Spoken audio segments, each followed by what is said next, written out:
It's Ron Reader digs the universe.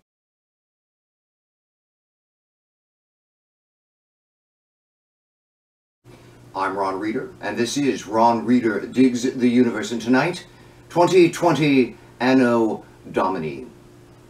I'm not sure when I first started seeing them online, but by now 2020 memes are all over the place. Bad 2020, horrible things happened in 2020, and that's true enough.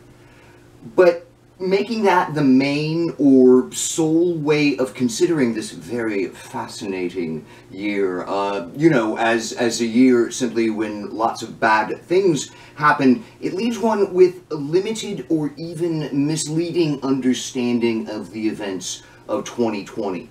You know, like Time Magazine's Year of the Woman was an accurate depiction of reality because it had to come before the hashtag Me Too movement. Anyway, it is far better, I think, to contemplate 2020 as the culmination of multiple, heavily interactive chains of cause and effect in politics, economics, and culture going back decades, even centuries. 2020 was the year of racism. It turns out we're not living in a post-racial society at all. Amazing. Wow. The nation, thanks to the tireless efforts of Black Lives Matter, was kind of already starting to realize this, but the George Floyd protests over the summer met with police brutality from sea to shining sea, slander, and general right-wing open disgust effectively rubbed America's nose in its racist shit. But that's not unique to 2020, the racism. It's been around, of course, since the very beginning, a design flaw, intentional in the very fabric of the United States.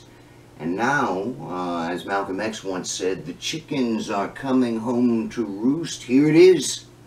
What do we do? 2020 was also the year of economic inequality, another intentional American design flaw. I mean, we were, after all, founded by wealthy elites. In practice, this country has always been about protecting the rich and their property against everyone else's encroaching human rights.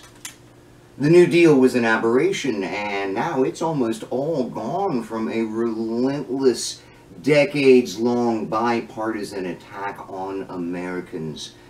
As with racism and Black Lives Matter, Occupy Wall Street had started a conversation on this, but the pandemic came and turned everything upside down, and the false, fragile economic balance we had was shattered. It's always been rich versus everybody else in this country, not a 2020 thing particularly, but a 2020 explosion, definitely. You see similar dynamics with the rise of fascism in this country and its cultural association with neo-Confederate attitudes, and you see it with government dysfunction going back at least to Reagan, but a large portion of the elites have always hated effective government. It cramps their style, bad for business, their business.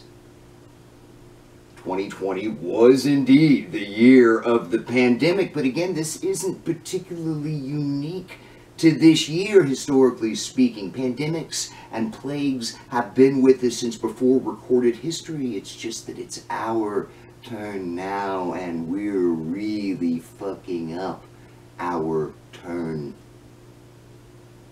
But I do see one phenomenon associated with the pandemic that's definitely of this era. We live in the age of mass media. The pandemic is on television. Actually, it's all on television. Racism, inequality, Nazis, all of it. Mass media have revealed to one and all this year just how totally fucked up this country is. That is, 2020 didn't break America, but rather 2020 is when a huge number of Americans learned the awful truth about their country. The lies stopped working these last 12 months for many, many Americans. And you know what? In some serious, important ways, that makes 2020 a pretty good year. I'm Ron Reeder, and this has been Ron Reeder Digs the Universe. Join me, Ron Reeder, again next week for another episode of Ron Reeder Digs the Universe.